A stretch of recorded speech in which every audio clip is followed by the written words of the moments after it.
मालदीव, ख्वाबों की दुनिया, समंदर की दुनिया, जजीरों की दुनिया, एक ऐसा मुल्क जहाँ जिंदगी है तो मुश्किल मगर तमाम आसाइश मुहैया है। एक बार कोई यहाँ आ जाए तो वापस जाने का दिल ही नहीं करता। कराची से शुरू होने वाली बारिशों ने यहाँ भी हमारा पीछा नहीं छोड़ा। मालदीव की सैर के दूसरे पार्ट की ताखीर यहाँ होने वाली मूसलाधार बारिश थी और इस बारिश ने समंदर के इस जजीरे के वासियों को मुश्किलात में नहीं डाला, बल्कि यहाँ घंटों होने वाली बारिश थमी तो पता ही नहीं चला कि बारिश हुई थी। वही साफ माहौल, कोई कचरा नहीं, कहीं पानी नहीं। यकीन नहीं तो देख लें।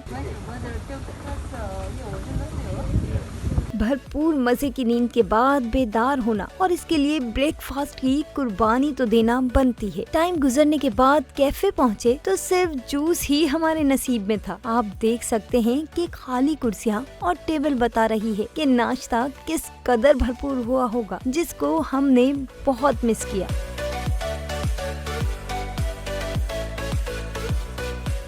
चले अब चलते हैं समंदर के अंदर, मगर पहले अपनी बोट को तो आने दें। जनाब, ये आ गई हमारी बोट, जिसमें कई पाकिस्तानी भी हमारे हम सफर हैं। दिल तो इस ब्लैक तेज रफ्तार बोट में जाने का कर रहा था, मगर वो किसी की निजी मिल्कियत थी। बिला खौफ तेज रफ्तार समंदर का सफर धड़कन भी तेज कर देता है, मगर एडवेंचर करना हो और दुनिया देखनी हो, वो भी मालदीव में, तो फिर सांसों को यहाँ की तेज रफ्तारी से हम आहंग करना लाजमी है।